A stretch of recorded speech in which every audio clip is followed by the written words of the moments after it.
السلام علیکم ورحمۃ اللہ وبرکاتہ۔ بسم اللہ الرحمن الرحیم۔ میری بیوی بچہ پیدا کرتے ہوئے فوت ہو گئی تو گھر والوں نے سالی کے ساتھ میرا نکاح کروا دیا، مگر مجھے ہر رات ایک بزرگ خواب میں آ کر کہتے زنا کر رہا ہے، یہ نکاح جائز نہیں۔ میں پریشان رہنے لگا۔ ایک دن مسجد میں جا کر اللہ سے دعا مانگی کہ مجھے سچ دکھا دے۔ اس رات بیڈ پر پانی گرنے کی وجہ سے گدا اٹھایا تو اندر کا منظر دیکھتے ہی میری جان نکل گئی۔ میری بھی موجودہ بیوی بہت جوان اور خوبصورت تھی، لیکن میرے گھر میں کچھ عجیب و غریب قسم کی حرکتیں ہو رہی تھی۔ میں بہت زیادہ پریشان تھا۔ ایک دن میرے ہاتھ سے بستر پہ پانی گر گیا اور سارا گدا گیلا ہو گیا۔ میں نے جب اس گدے کو اٹھانے کے بارے میں سوچا تو مجھے نہیں پتا تھا کہ اس کے نیچے اتنا بڑا راز چھپا ہوگا، لیکن جب اس کے نیچے دیکھا تھا تو قدموں کے نیچے سے زمین نکل گئی۔ میں الٹے قدم دروازے کی طرف بھاگنے لگا، لیکن جو میری آنکھوں کے سامنے منظر تھا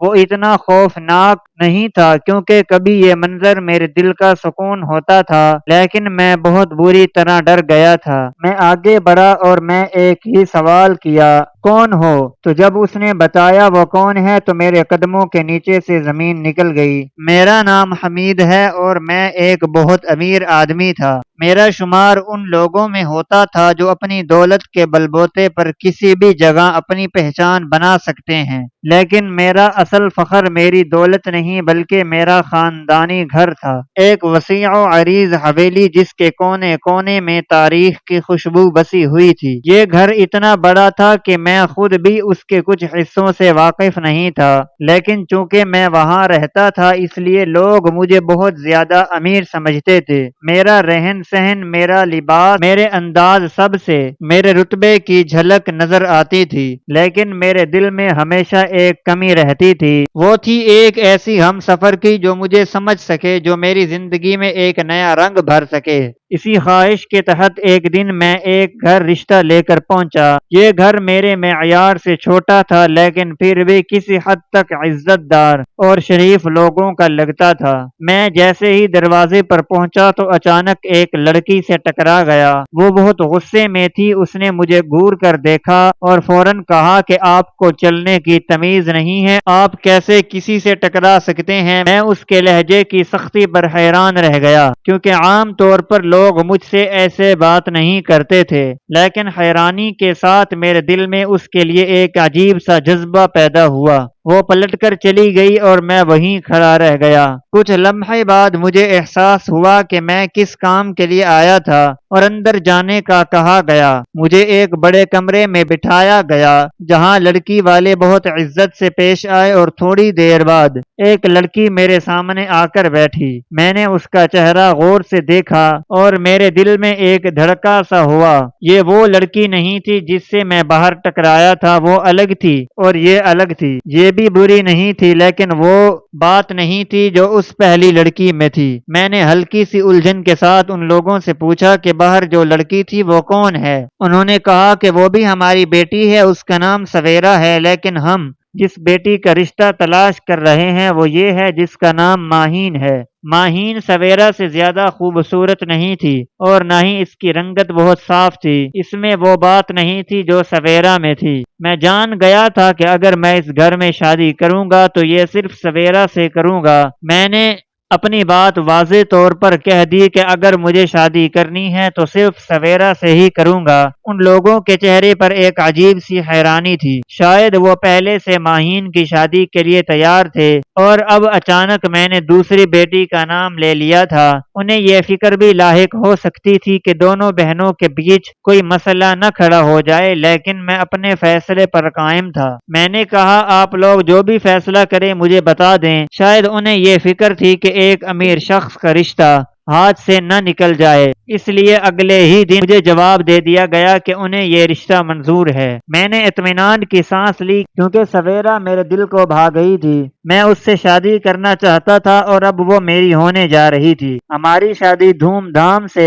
ہوئی۔ مجھے یاد ہے کہ سویرا کے چہرے پر خوشی اور تھوڑا سا تجسس تھا، جیسے وہ ابھی تک اس رشتے کو مکمل طور پر قبول کرنے کے لیے خود کو تیار کر رہی ہو، لیکن میں نے خود سے وعدہ کیا تھا کہ میں اس کا ہر طرح سے خیال رکھوں گا۔ شادی کی رات جب ہم اپنے کمرے میں آئے تو سویرا نے خاموشی سے میرے قریب آ کر کہا کہ بہت ساری ایسی باتیں ہیں جو میں آپ کو بتانا چاہتی ہوں، لیکن وہ میری زندگی کی تلخ حقیقتیں ہیں، میں ان کا ذکر نہیں کرنا چاہتی۔ یہ جملہ میرے دل میں تیر کی طرح لگا۔ میں نے سوچا کہ آخر ایسی کیا بات ہو سکتی ہے جو مجھ سے چھپانا چاہتی ہے، لیکن میں نے اسے مجبور نہیں کیا۔ اگر وہ کچھ بتانا چاہے گی تو خود ہی بتا دے گی۔ میں نے اس کی طرف دیکھ کر مسکرانے کی کوشش کی اور کہا کہ ہمارے لیے یہی کافی ہے کہ ہم دونوں اب ایک دوسرے کے ساتھ ہیں۔ سویرا نے ایک نظر میری طرف دیکھا اور پھر خاموش ہو گئی۔ ہماری زندگی کا آغاز ہوا۔ میں نے اسے خوش رکھنے کی پوری کوشش کی۔ میں نے اسے ہر ممکن سہولت فراہم کی۔ ہم گھومنے پھرنے گئے، ہم نے خوبصورت لمحات گزارے۔ میں نے ہر دن اس کے چہرے پر خوشی دیکھنے کی کوشش کی، لیکن کہیں نہ کہیں وہ اندر سے الجھی ہوئی محسوس ہوتی تھی۔ کبھی وہ گھنٹوں خاموش رہتی، کبھی وہ کسی سوچ میں گم ہو جاتی۔ میں نے بارہا کوشش کہ وہ اپنے دل کی بات کہے، لیکن وہ ہمیشہ کہتی کہ کچھ نہیں ہے، میں ٹھیک ہوں۔ دن گزرتے گئے، ہماری شادی کو کئی مہینے گزر گئے۔ میں سویرا کے بغیر زندگی کا تصور بھی نہیں کر سکتا تھا۔ وہ میرے دل کے اتنا قریب ہو گئی تھی کہ میں اس کی ہلکی سی پریشانی بھی برداشت نہیں کر سکتا تھا، لیکن اس کی خاموشی میرے لیے ایک معمہ بنی رہی۔ میں نے کبھی زور زبردستی نہیں کی تھی۔ میں نے سوچا کہ شاید وقت کے ساتھ سب ٹھیک ہو جائے گا۔ ایک دن میں نے سویرا کو اپنے خاندانی گھر کی سب سے پرانی اور خوبصورت جگہ پر لے جانے کا فیصلہ کیا۔ میں اسے اس جگہ لے گیا جہاں میں خود بھی کم ہی گیا تھا، ایک پرانی مگر شاندار جگہ جہاں تاریخ کے نقوش مثبت تھے۔ میں نے سوچا کہ شاید اس جگہ کا سکون اسے اپنے دل کی بات کہنے پر مجبور کر دے۔ میں نے اسے محبت بھری نظروں سے دیکھا اور کہا کہ اگر تمہیں کبھی بھی کچھ کہنا ہو، اگر تمہارے دل میں کوئی پریشانی ہو تو مجھ سے چھپانا مت۔ میں تمہارا شوہر ہوں اور تمہاری خوشی میرے لیے سب سے اہم ہے۔ سویرا نے میری طرف دیکھا، اس کی آنکھوں میں ایک نمی سی تھی، جیسے وہ کچھ کہنا چاہ رہی ہو، لیکن پھر وہ پیچھے ہٹ گئی اور بولی کہ مجھے وقت دو، میں سب بتا دوں گی۔ میں نے اس کی بات کو قبول کر لیا اور سوچا کہ جب وہ خود کو تیار سمجھے گی تو وہ ضرور مجھے اپنی زندگی کی حقیقتوں کے بارے میں بتائے گی، لیکن میں نہیں جانتا تھا کہ وہ حقیقتیں ایسی ہوں گی جو میری زندگی کو ایک نئی سمت میں لے جائیں گی۔ میں نہیں جانتا تھا کہ جس حقیقت سے میں ناواقف ہوں وہ میری محبت کا امتحان لے گی۔ سویرا کی زندگی کا وہ راز جو وہ مجھ سے چھپا رہی تھی، وہ ہماری شادی کے کئی مہینوں بعد بھی ہمارے درمیان ایک دیوار کی طرح کھڑا تھا۔ میں اس دیوار کو گرانا چاہتا تھا، میں اپنی محبت سے اسے ہر خوف سے آزاد کرنا چاہتا تھا، لیکن سوال یہ تھا کہ کیا میں ایسا کر پاؤں گا؟ کیا سویرا مجھ پر اتنا اعتماد کر پائے گی کہ وہ اپنا ہر درد میرے ساتھ بانٹ سکے؟ میں نہیں جانتا تھا کہ آگے میری زندگی میں کیا ہونے والا ہے، لیکن میں اتنا ضرور جانتا تھا کہ میں سویرا کے ساتھ ہمیشہ کھڑا رہوں گا، چاہے حالات کیسے بھی ہوں، چاہے کوئی بھی حقیقت سامنے آئے، میں اسے کبھی نہیں تنہا چھوڑوں گا۔ زندگی کس قدر بے رحم ہو سکتی ہے، میں نے کبھی سوچا بھی نہیں تھا۔ سویرا ماں بننے والی تھی اور ہم دونوں ہی بے حد خوش تھے۔ ہمارے درمیان امیدوں کے بے شمار چراغ جل رہے تھے۔ میں نے ہر ممکن طریقے سے اس کی دیکھ بھال کی، ڈاکٹر کے مشورے پر عمل کیا اور یہ یقین تھا کہ سب کچھ ٹھیک رہے گا۔ ڈاکٹر نے بھی یہی کہا تھا کہ سب کچھ نارمل ہے، کوئی پیچیدگی نہیں ہے، لیکن تقدیر نے ہمیں ایسے موڑ پر لا کر کھڑا کر دیا جس کے بارے میں نے کبھی سوچا بھی نہیں تھا۔ سویرا کے آخری دن قریب آ رہے تھے۔ میں نے سوچا کہ اس موقع پر کوئی اپنا اس کے پاس ہونا چاہیے جو اس کی دیکھ بھال کر سکے۔ میرے گھر میں کوئی عورت نہیں تھی، اس لیے میں نے خود ہی ماہین کو بلوانے کا فیصلہ کیا۔ بہنیں ہی تو بہنوں کا سہارا ہوتی ہیں اور ماہین بھی سویرا کا بہت خیال رکھتی تھی۔ وہ آئی اور گھر کے معاملات سنبھال لیے۔ سویرا مطمئن تھی کہ اس کی بہن اس کے پاس ہے اور میں بھی سکون محسوس کر رہا تھا، سب کچھ ٹھیک چل رہا تھا۔ لیکن پھر اچانک ایک رات سویرا کی طبیعت بگڑنے لگی تھی۔ اس کا بلڈ پریشر خطرناک حد تک بڑھ گیا تھا، وہ تکلیف میں تھی اور میں بے بس کھڑا اسے دیکھ رہا تھا۔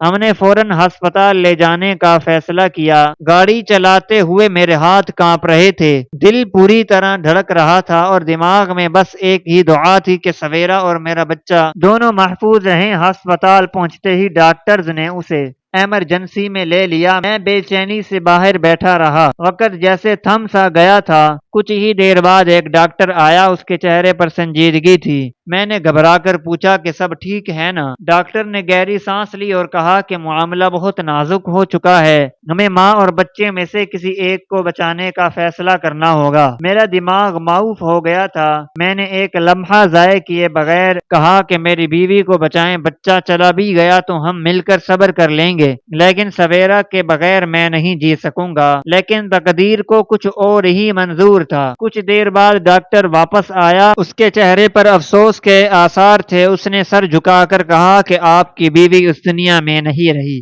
مگر آپ کا بیٹا بالکل صحت مند ہے۔ شاید میں کھڑے کھڑے بے ہوش ہو گیا تھا یا میرے حواس جواب دے گئے تھے۔ جب ہوش آیا تو میں کسی ہسپتال کے کمرے میں لیٹا تھا۔ مجھے بتایا گیا کہ میرا بیٹا 10 دن کا ہو چکا ہے اور سویرا کی تدفین بھی ہو چکی ہے۔ میں اسے آخری بار بھی نہ دیکھ سکا تھا۔ مجھے لگا جیسے میرے اندر سب کچھ ختم ہو چکا ہو۔ میں نے اپنے بیٹے کو گود میں لینے سے بھی انکار کر دیا تھا۔ میں اسے دیکھتا تو مجھے سویرا کی یاد آتی تھی، وہ چہرہ جسے میں آخری بار دیکھنا چاہتا تھا، مگر وہ اب ہمیشہ کے لیے مجھ سے دور جا چکا تھا۔ میں نے خود کو کمرے میں بند کر لیا تھا، کھانا پینا چھوڑ دیا تھا، کسی سے بات نہیں کرتا تھا۔ سویرا کے ماں باپ میرے بیٹے کی دیکھ بھال کر رہے تھے اور میں اپنی ہی دنیا میں گم تھا۔ ماہین نے مجھے سمجھانے کی بہت کوشش کی۔ وہ میرے پاس آ کر بولی، میں بھی سویرا کو کھو چکی ہوں، لیکن یہ سوچیں کہ اگر وہ زندہ ہوتی تو کیا وہ چاہتی کہ آپ اس کے بچے کو یوں اکیلا چھوڑ دیں؟ کیا وہ یہ برداشت کر سکتی کہ آپ اپنی زندگی ختم کر لیں؟ میں نے کوئی جواب نہیں دیا، بس چپ چاپ کھڑا رہا۔ پھر ایک دن میری زندگی میں ایک اور فیصلہ مسلط کر دیا گیا۔ ماہین نے میرے گھر والوں سے کہا کہ بچے کو ایک ماں کی ضرورت ہے اور سوتیلی ماں شاید وہ محبت نہ دے سکے جو ایک حقیقی ماں دے سکتی ہے۔ سب نے مشورہ دیا کہ ماہین سے شادی کر لینی چاہیے تاکہ میرا بیٹا ماں کی محبت سے محروم نہ رہے۔ میں اس شادی کے لیے بالکل بھی تیار نہیں تھا، لیکن سب نے کہا کہ یہ فیصلہ میرے بیٹے کے لیے ضروری ہے۔ میں نے بوجھل دل کے ساتھ ہاں کہہ دی، لیکن ماہین کو صاف صاف بتا دیا کہ وہ صرف میرے بچے کی ماں بن کر رہے گی اور کچھ نہیں۔ میں نے اسے یہ بھی کہہ دیا کہ میرے دل میں سویرا کے علاوہ کسی کے لیے کوئی جگہ نہیں ہے۔ ماہین نے خاموشی سے سب کچھ قبول کر لیا۔ میں نے کبھی اس کے چہرے پر شکوہ یا ناراضگی نہیں دیکھی۔ وہ صبر کے ساتھ میرے بیٹے کی دیکھ بھال کرنے لگی تھی۔ وہ ہر ممکن کوشش کرتی کہ اسے ماں کی کمی محسوس نہ ہو۔ میں نے بھی وقت کے ساتھ اپنے بیٹے کو قبول کرنا شروع کر دیا، لیکن میری زندگی میں ایک عجیب سا احساس پیدا ہو گیا تھا، جیسے میرے گھر میں ہم 3 لوگوں کے علاوہ کوئی اور بھی موجود ہو۔ کئی بار ایسا محسوس ہوا کہ جیسے کسی کی موجودگی ہے، جیسے کوئی سایہ حرکت کر رہا ہو، لیکن میں نے زیادہ غور نہیں کیا۔ شاید یہ سب میرے ذہن کا وہم تھا۔ ماہین نے میری زندگی میں سکون لانے کی کوشش کی، لیکن میں اب بھی سویرا کی یادوں میں قید تھا۔ میں نے سوچا تھا کہ وقت میرے زخموں پر مرہم رکھے گا، لیکن کچھ زخم ایسے ہوتے ہیں جو کبھی نہیں بھرتے، اور یہ زخم بھی شاید میری زندگی کے ساتھ ہی میرا ساتھ چھوڑیں گے۔ وقت گزرنے لگا تھا اور میں نے خود کو حالات کے مطابق ڈھالنے کی کوشش کی تھی۔ تقریباً 7-8 مہینے گزر چکے تھے۔ میں اب اپنی زندگی کو نارمل کرنے کی جدوجہد میں تھا۔ سویرا کی یادیں میرے ساتھ تھیں اور میں چاہ کر بھی ان سے پیچھا نہیں چھڑا پا رہا تھا۔ ماہین نے گھر کو بہت اچھے طریقے سے سنبھالا ہوا تھا۔ وہ میرے بیٹے کے لیے ہر ممکن قربانی دے رہی تھی اور اس کی تمام ضروریات پوری کر رہی تھی۔ میں نے اسے کبھی اپنی بیوی کی حیثیت سے نہیں دیکھا تھا، بلکہ وہ میرے لیے بس ایک ایسی عورت تھی جو میرے بچے کی پرورش کر رہی تھی۔ میں اسے ضرور عزت دیتا تھا، لیکن محبت کے جذبات میرے اندر اب بھی نہیں جاگے تھے۔ ایک دن میرے ایک دوست نے مجھ سے کہا کہ میں اپنی بیوی کے ساتھ بہت غلط کر رہا ہوں۔ وہ کہنے لگا کہ عورت کو اگر بیوی کا درجہ نہ دیا جائے تو وہ باغی ہو جاتی ہے۔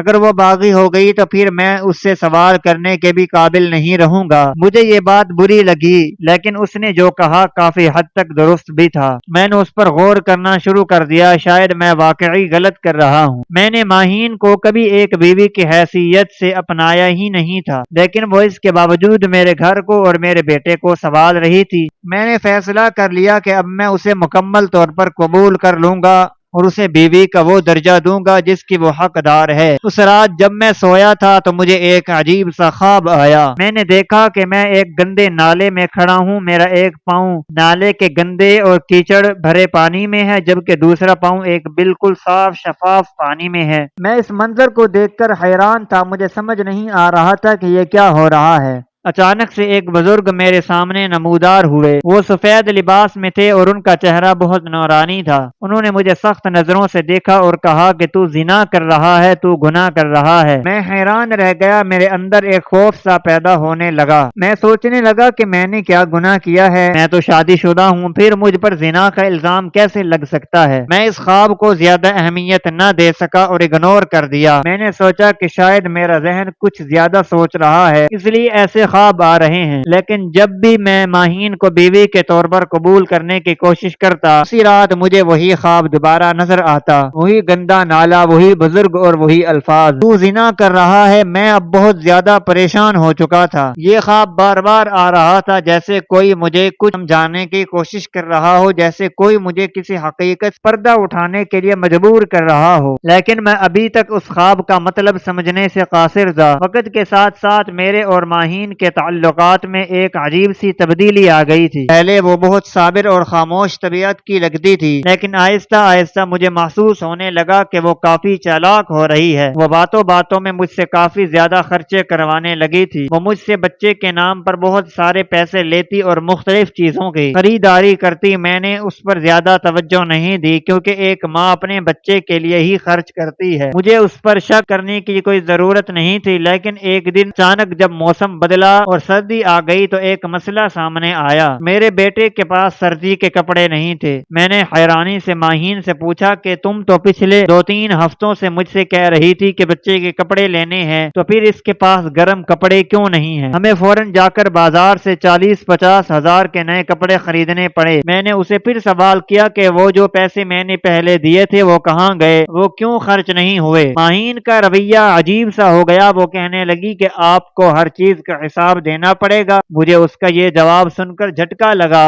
مجھے ایسا محسوس ہوا جیسے اب وہ بدل گئی ہو، جیسے اب وہ کوئی اور ہی روپ اختیار کر چکی ہو۔ یہ وہی ماہین تھی جو پہلے خاموش رہا کرتی تھی، جو میرے بچے کی دیکھ بھال بغیر کسی شکوے کے کرتی تھی، لیکن آج وہ روایتی عورتوں کی طرح بات کر رہی تھی۔ اس کے لہجے میں جو نرمی ہوا کرتی تھی آج وہ کہیں گم ہو چکی تھی۔ مجھے لگا میں نے جیسے کسی اور عورت کو دیکھنا شروع کر دیا ہو۔ شاید وہ پہلے بھی ایسی ہی تھی لیکن میں نے غور سے نہیں دیکھا تھا، یا شاید وقت کے ساتھ وہ بدل گئی تھی۔ میرے اندر کئی سوالات اٹھنے لگے تھے۔ کیا واقعی میں نے اس عورت کو ٹھیک سے جانچا نہیں؟ وہ جو معصوم سی نظر آتی تھی وہ حقیقت میں بھی معصوم تھی، یا یہ سب دکھاوا تھا؟ میں کچھ نہیں سمجھ پا رہا تھا، لیکن اتنا ضرور جان چکا تھا کہ میرے خواب میرے اندر ایک بے چینی پیدا کر رہے تھے، اور ماہین کا یہ نیا روپ میرے لیے حیران کن تھا۔ میں خاموش رہا، میں نے اس سے زیادہ بحث نہیں کی، کیونکہ مجھے لگ رہا تھا کہ شاید میں ہی زیادہ حساس ہو رہا ہوں اور شاید سب کچھ میرے وہم کا نتیجہ ہے۔ لیکن جو خواب بار بار آ رہے تھے ان کی حقیقت کیا تھی؟ وہ واقعی میرے لیے کسی اشارے کا باعث تھے یا میرے دماغ کا کوئی کھیل تھا؟ مجھے کچھ سمجھ نہیں آ رہا تھا، لیکن یہ طے تھا کہ میرے اندر ایک بے چینی تھی اور اس کا حل مجھے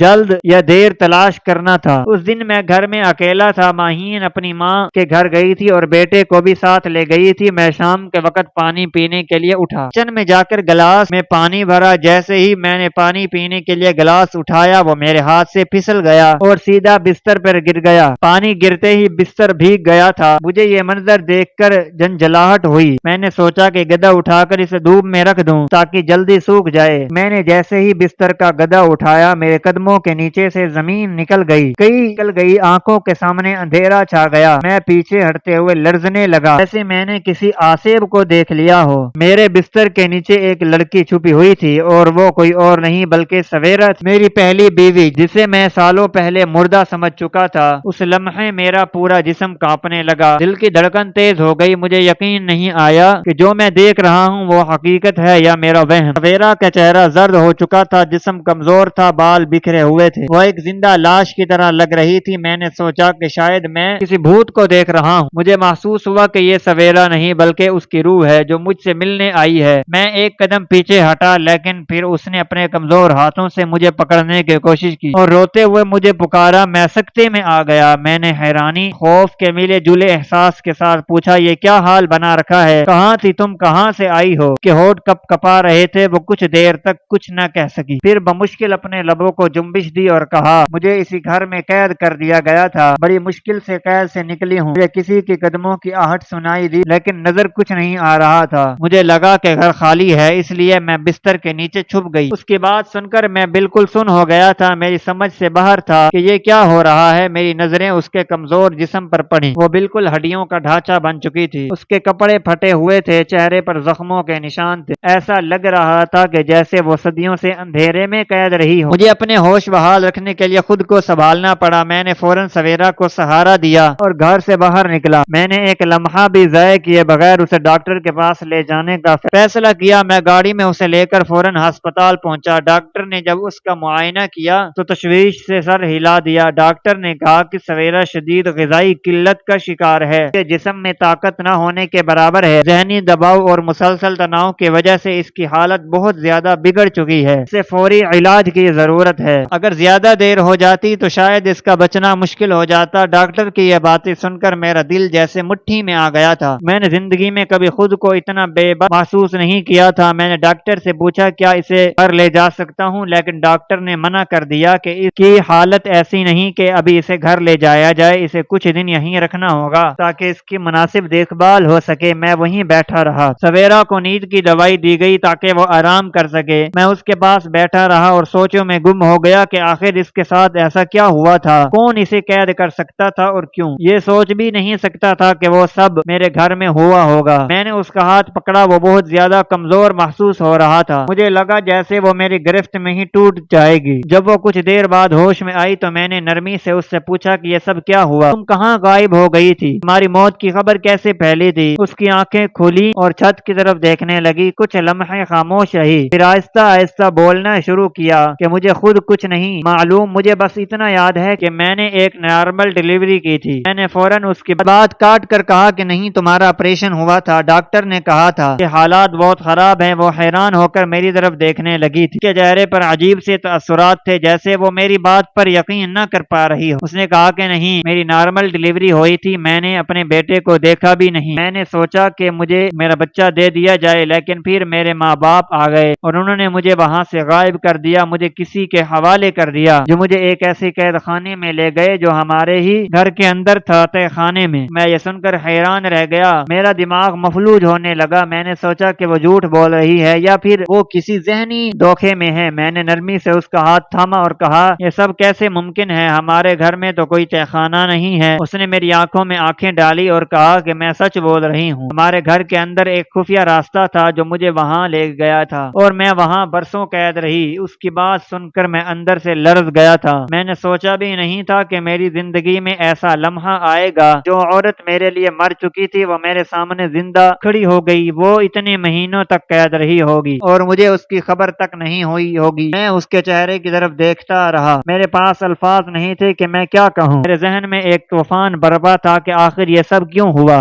کون تھا جو اسے قید کر سکتا تھا۔ میں یہ سب جاننے کے لیے بے چین تھا، لیکن مجھے خوف بھی محسوس ہو رہا تھا کہ جو کچھ میں سننے والا تھا وہ شاید میرے ہوش اڑا دے۔ سویرا نے مزید جو کہا وہ میرے لیے ایک ایسا انکشاف تھا جس نے میری دنیا ہی ہلا کر رکھ دی تھی۔ سویرا کی باتیں سن کر میں سکتے میں آ گیا تھا، میرے دماغ میں ایک طوفان برپا تھا۔ وہ کہہ رہی تھی کہ وہ ان لوگوں کی سگی بیٹی نہیں تھی، بلکہ انہوں نے کسی اور سے لے کر اسے گود لیا تھا، کیونکہ اس وقت ان کے یہاں اولاد نہیں ہو رہی تھی۔ جب سویرا کو گود لے لیا گیا تو کچھ عرصے بعد ماہین پیدا ہوئی، پھر ان کے سلوک میں فرق آ گیا۔ سویرا کے ساتھ سوتیلے بچوں جیسا رویہ اختیار کیا گیا، لیکن وہ سب کچھ خاموشی سے سہتی رہی۔ جب میری اور اس کی شادی ہوئی تو اس کے ماں باپ کو یہ شادی کسی بھی صورت قبول نہیں تھی۔ وہ بہت غصے میں تھے، اس لیے انہوں نے بعد میں ایک ایسا خوفناک منصوبہ بنایا اور سویرا کو ہمیشہ کے لیے میری زندگی سے نکالنے کی کوشش کی۔ سویرا نے بتایا کہ انہوں نے میری غیر موجودگی میں اسے کسی نامعلوم جگہ منتقل کر دیا اور مجھے یہ یقین دلانے کے لیے کہ وہ مر چکی ہے ایک ڈرامہ رچایا گیا، مجھے دھوکہ دینے کے لیے میرے کھانے میں نشہ آور دوا ملائی گئی، جس کی وجہ سے میں ہوش و حواس کھو بیٹھا، اور جب 10 دن بعد مجھے ہوش آیا تو میرے سامنے یہ جھوٹ بولا کہ سویرا مر چکی چکی ہے اور اس کی تدفین ہو چکی ہے۔ میں اس صدمے سے باہر نہیں آ سکا اور حقیقت جاننے کے بغیر ہی ان باتوں پر یقین کر بیٹھا۔ میں نے غور کیا تو مجھے اپنے خواب یاد آئے، وہ بزرگ جو بار بار میرے خواب میں آ کر کہہ رہے تھے کہ میں زنا کر رہا ہوں۔ تب میں اس بات کو سمجھنے سے قاصر تھا، لیکن اب سب کچھ واضح ہو چکا تھا۔ دو بہنوں سے نکاح جائز نہیں ہوتا، اور چونکہ سویرا زندہ تھی میں واقعی ایک حرام رشتے میں بندھا ہوا تھا۔ یہ احساس ہوتے ہی میرا خون کھولنے لگا، میرے اندر شدید غصہ بھر گیا۔ میں نے فوراً ماہین کو کہا اور اسے کہا کہ میں آ رہا ہوں۔ وہ حیران ہو گئی کہ میں اسے لینے کیوں نہیں آیا۔ میں نے اپنا بیٹا اس کی گود سے لیا اور کہا کہ تم یہیں رہو، میں تمہیں لینے نہیں آیا۔ وہ کچھ سمجھ نہیں پائی اور خاموش کھڑی رہی۔ میں نے اپنے بچے کو لے کر واپس ہسپتال گیا، سویرا کو ساتھ لیا اور اپنے گھر آیا۔ میں نے گھر کے دروازے بند کر دیے۔ کچھ ہی دیر میں ماہین اور اس کے گھر والے باہر پہنچ گئے۔ وہ غصے میں تھے اور مطالبہ کر رہے تھے کہ میں نے ایسا کیوں کیا، میں نے ان کی بیٹی کو کیوں چھوڑا۔ میں نے اندر ہی سے انہیں فون کیا اور کہا کہ طلاق نامہ انہیں جلد ہی مل جائے گا۔ وہ حیران رہ گئے، شاید انہیں یقین نہیں آ رہا تھا کہ میں اتنا بڑا فیصلہ لے چکا ہوں۔ میں نے انہیں مزید حیران کرنے کے لیے سویرا کی تصویر بھیج دی۔ جب انہوں نے تصویر دیکھی تو وہ مکمل خاموش ہو گئے۔ انہیں سمجھ آ چکی تھی کہ میں سب کچھ جان چکا ہوں۔ انہوں نے اب کوئی بہانہ یا جھوٹ بولنے کا موقع نہیں ملا،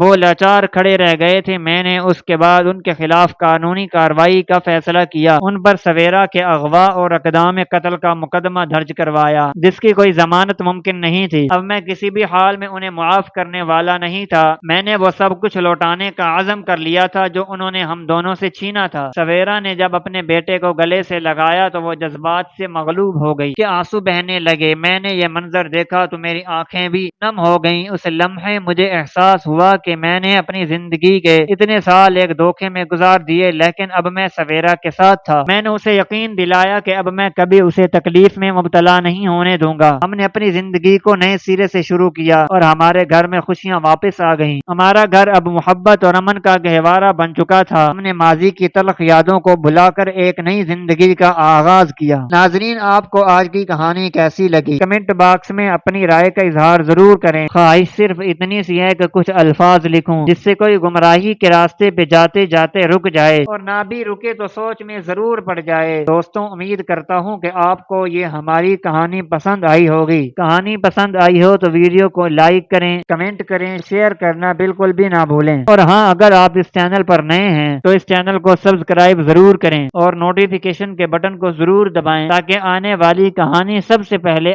آپ کو مل سکے۔ کل ملتے ہیں ایک نئی اور دلچسپ کہانی کے ساتھ۔ اللہ حافظ۔